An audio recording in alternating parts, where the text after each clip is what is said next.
mais j'y pense, c'est aujourd'hui qu'il doit faire une critique. Ça veut dire qu'il va encore se ridiculiser par un déguisement ou par un truc de mise en scène à la con par rapport avec le film. Il va encore avoir l'air con, tout ça pour rien.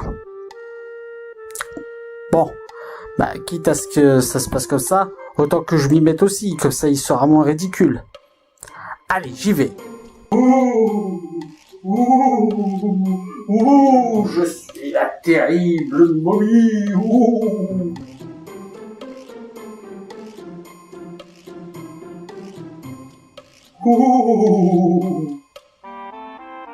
Non, c'est gentil, mais pas cette fois, non.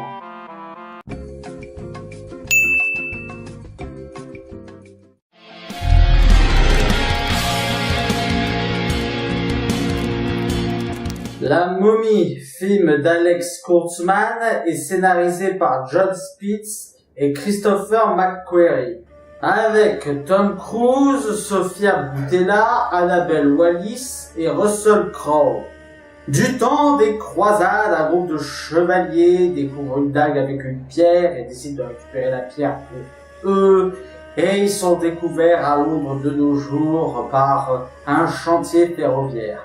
Pendant ce temps-là, Nick Morton, en Irak, va faire la découverte d'un tombeau alors qu'il voulait faire du pillage, découvrant ainsi le secret d'une momie. Ce film est donc le premier film du Dark Universe, qui est censé être un univers cinématographique regroupant les monstres du classique, tels que Dracula, les loups-garous ou la momie. À la base, Dracula Untold devait être le premier film de ce Dark Universe. Mais vu le bide qu'il s'est pris, ils ont décidé de déporter le début avec la momie. Je pourrais dire que ça ressemble vachement au faux départ qu'a fait un certain DCCU, mais on va encore dire que je tremble. Est-ce que ce nouveau départ valait le coup? Clairement pas, non? Parce que ce film n'a aucun putain de sens! Alors, juste avant d'entrer dans l'art à ce film, je vais spoiler comme un bâtard! Parce que je ne veux pas qu'on donne du fric à cette bouse. Déjà, le scénario ne fait aucun sens. Que ce soit pour préparer le Dark Universe, ou pour tout simplement avec lui-même.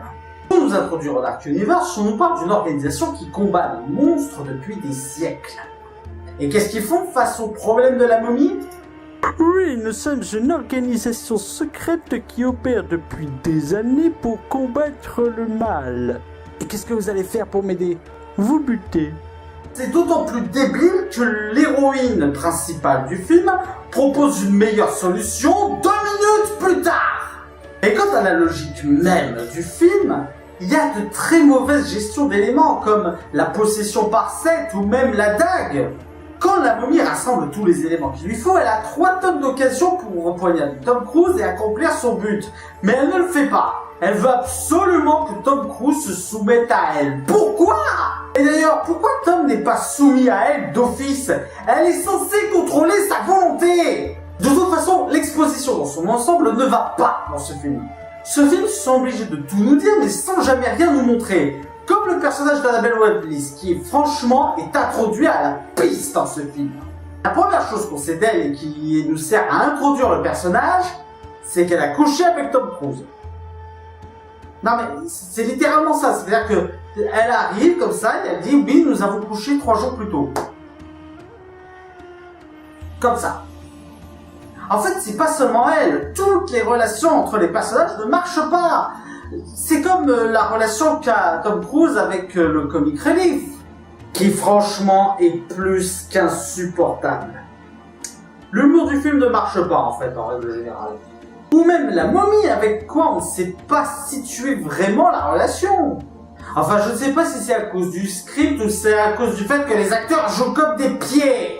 À part Russell Crowe et Sofia Boutella, qui très honnêtement font du très bon travail, aucun acteur n'arrive à faire une prestation correcte. Dans la gestuelle, dans les expressions faciales, dans les émotions, rien ne paraît naturel. Même Tom Cruise ne s'investit pas. Et très franchement, en ce qui concerne Tom Cruise, je ne peux pas lui en vouloir, parce que j'ai l'impression qu'il a senti lui-même que c'était une erreur de casting. Parce que ce n'est plus pour lui ce genre de rôle. C'est pas pour cracher sur lui, mais il aurait fallu un acteur plus jeune, comme Chris Pratt ou Benedict Cumberbatch. Le rôle du petit aventurier sergent qui rêve d'aventure et de pillage, ce n'est plus pour lui. Regardez des acteurs comme Johnny Depp ou Brad Pitt, ils l'ont parfaitement compris. Et c'est encore plus ridicule quand on s'attache aux relations amoureuses. Annabelle Wallis a 32 ans, Sofia Boutella en a 34. Il en a 54. Je veux pas paraître fermé d'esprit, mais ça ne marche pas. En bref, ce film est très mauvais. Et je ne sais pas comment Universal va s'en sortir avec une base aussi foireuse. Bon, il n'est pas aussi mauvais qu'Alien Covenant ou sa contenance plus sombre. Au moins, il tente des trucs et certaines scènes marchent si on veut être gentil, mais... On a par exemple la scène de l'explosion des vitres qui devient une tempête de sable, qui est franchement la meilleure scène du film. Mais ça ne suffit pas à le sauver, soyons honnêtes. Voilà, c'était la critique de La Momie. J'espère qu'elle vous aura plu. N'hésitez pas à mettre un pouce vert si c'est le cas et à partager sur les réseaux sociaux. D'ici là, allez au cinéma. Ciao!